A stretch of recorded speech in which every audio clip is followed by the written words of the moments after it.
C'est mon mari donc, qui a créé cette entreprise en 1983. Et moi, je l'ai rejoint il y a 18 ans. Ma vie professionnelle, moi, arrive à son terme. Et donc, il a fallu trouver quelqu'un qui reprenne le flambeau et à qui transmettre le comptoir du tapissier.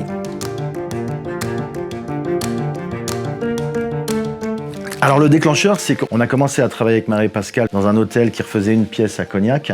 On s'est plutôt bien entendu. Quand leur employé leur a fait faux bon, ils sont revenus vers moi pour de la sous-traitance. Et c'est ce qui a permis de petit à petit se dire que c'était une opportunité qui pouvait être intéressante pour nous. On est parti dans cette entreprise parce qu'on cherchait aussi, par rapport à ce qu'on fait nous à Vertou, on refait, on fabrique, on conçoit des fauteuils club. On fait aussi des rideaux, des voilages, des têtes de lit, des fauteuils comme ici. Mais sur le comptoir, il y avait quand même une approche plus traditionnelle de la fabrication du fauteuil. Et on s'est trouvé en sous-traitance à restaurer des beaux produits, travailler sur des beaux chantiers. C'est ça qui m'a donné vraiment l'envie de rajouter cette entreprise à la nôtre. En fait, notre salarié devait nous reprendre l'entreprise. Et puis, elle s'est défaussée à 5 heures de la signature. Ça a été compliqué parce que psychologiquement, tout était engagé. Le compromis était signé, voilà, tout ça. Donc après, il a fallu récupérer psychologiquement parce que c'était un peu un échec et puis rebondir.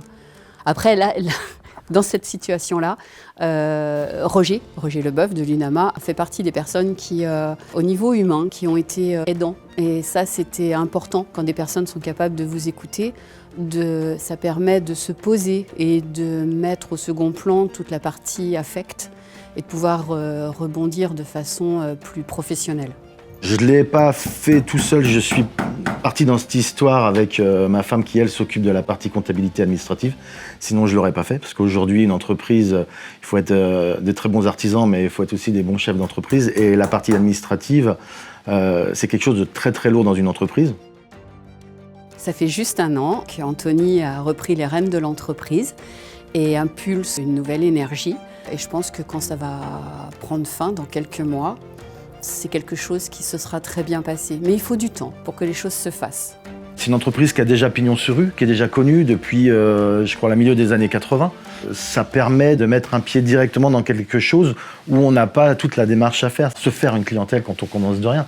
Ça permet aussi d'avoir un pied à un endroit avec une structure déjà existante, des collections qui sont déjà prêtes, du matériel déjà en place. Parce que quand on part de zéro, tout ça a un coût. Quand on part de zéro, on part vraiment de rien du tout. Donc on a peu de choses à présenter aux clients. Quand on ne vous connaît pas, les premières personnes qui vont venir vers vous, elles ne vous connaissent pas. Ce qu'elles vont surtout rechercher, c'est peut-être plus un prix à la limite. Que là, les gens viennent parce qu'ils connaissent le comptoir du tapissier.